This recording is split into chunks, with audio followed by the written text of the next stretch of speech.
Wake her up. Thanks, babe. I'll call you in a little while. Love you, I froze. I couldn't bring myself to say it back. I love you too, wouldn't come out. Not then. Not like that. I hung up and ran to my car, praying for a miracle and bracing for the worst. The airport was 40 minutes away. I made it in 30. Lucky I didn't get pulled over. Every time I checked the tracking app, her phone didn't move. If she glanced at hers and saw I was close, we'd have a fight. A big one. But I was betting she was too engrossed to check. Whoever or whatever had her attention had her wrapped up tight. The GPS guided me to the Hampton Inn by the DSM. I parked at the far end of the lot, then moved to the Quality Inn across the street. I picked a place where I could watch the Hamptons entrance, but not where my dark blue Genesis G70 would be obvious. No plan. Just watching. Just waiting. Time has a way of making monsters of ordinary things. Build your own happiness on the misfortune of others, someone once said. Maybe. Not tonight. Tonight I had nothing but suspicion. My name is Tyler Clinton. I'm not related to anyone famous. I'm just a husband who thought he knew his wife.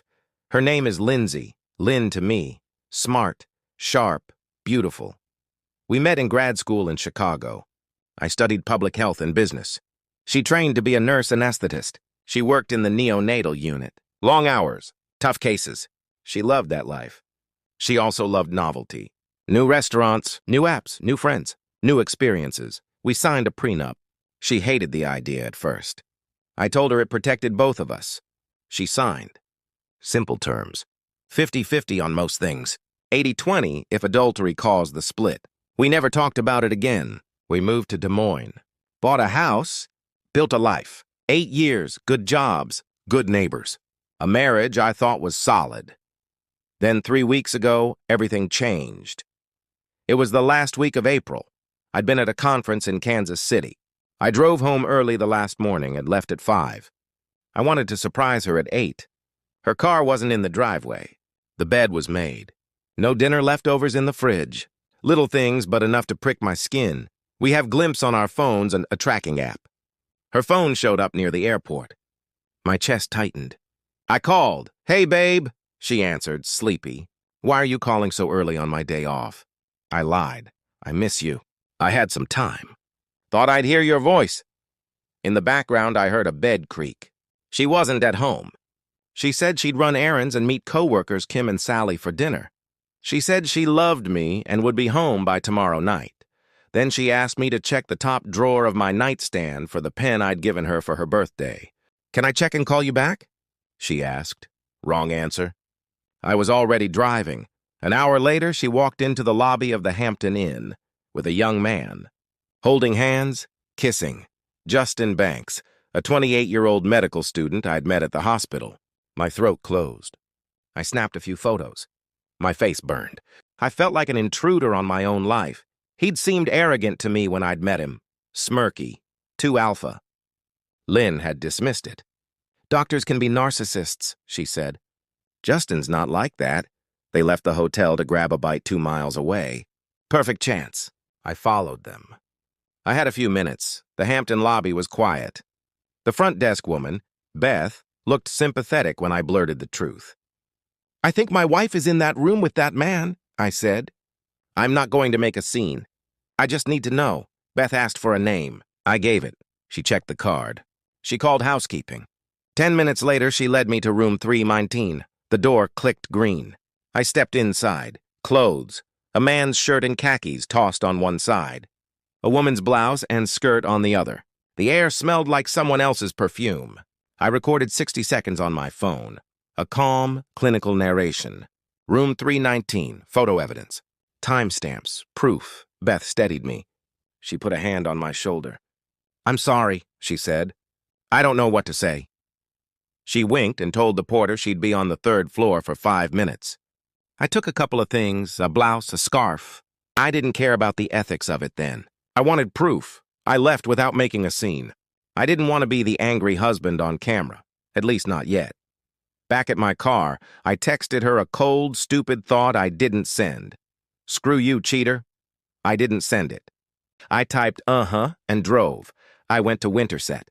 Sat in Rudy's restaurant pretending to be a man with trivia and coffee. I read articles about infidelity and tried to collect myself. Experts said affairs aren't usually one-night mistakes. They're patterns. That thought lit a fuse beneath me. I called a lawyer. I needed strategy. I didn't want to blow the prenup. I needed someone who'd make sure the facts were in my favor. Eli Sharp was blunt and efficient. He picked Molly Baker, the best private investigator on this side of Chicago. By the morning, Molly had footage. She'd rigged a feed in the Hampton room. She sent me a folder. Photos, video. Pain like a physical thing. When I watched it, something in me snapped and then settled. Not into violence, into planning. Anger burned white hot, but I kept breathing. I had to play this like a chess game. We would win by being smarter, not louder. The lawyer ran the numbers. The prenup covered most assets if adultery was proven. We could avoid alimony. Still, the house might come out 50-50. I hired a forensic accountant. I scheduled expedited STD tests. I made a rule. No confrontations. No baseball bats. No stupid mistakes. Proof first. Strategy next? I slept little. I worked out hard. I bought new tires in a small Missouri town to stall my trip home.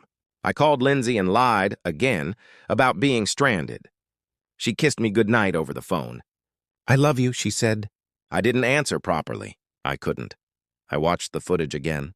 The video was worse than pictures. Close frames, laughter, the small, intimate movements that prove a pattern. I felt betrayed in places I never knew a man could feel betrayed. We'd built a life. She'd been documenting it. Bank statements, private documents, my safe combination, all photographed and stowed away.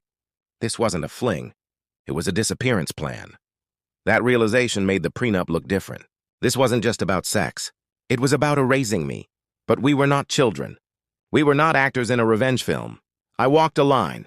Gather proof, move legally, and keep my head down until the case was airtight. Eli warned me about appearances. Play the grieving, normal husband if I had to. The courts favored restraint over spectacle. Molly brought me the folder in person. She put the thumb drive on the table and smiled that professional smile that didn't hide pity.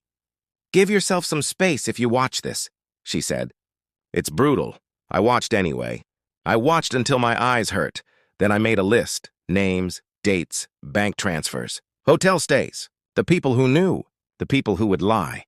I built the case like an architect builds a foundation. Careful, methodical. I couldn't undo the betrayal, but I could make sure it didn't ruin me. In the weeks that followed, I played nice. I went home.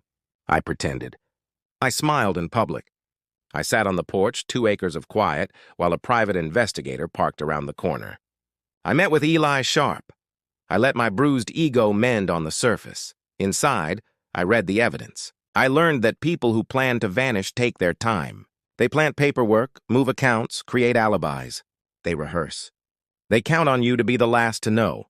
When it came time to move, we had leverage. Videos, timestamps, a witness who'd walked me into room 319, receipts, and a trail that led straight to Justin Banks. The law favors proof. The prenup favored strategy. My grief and my anger fueled a focus I didn't recognize. People ask me now if I regret how things unfolded, if I'd do anything differently. Maybe. But one clear fact never changed. I wanted to leave with my dignity, with my life intact, and with the truth out in the open. So we did what the lawyers do. We exposed the pattern. We negotiated hard. We took the high road when it mattered. We hit back in boardrooms and courtrooms, not in parking lots. It didn't fix the hurt. Nothing would. But it stopped her leaving with everything she'd planned to take. It made sure that when the dust settled, I still had a home and the life I'd built. If you like this story, hit like and subscribe. I'll post part 2 soon. The fallout, the confrontation, and the choices that followed.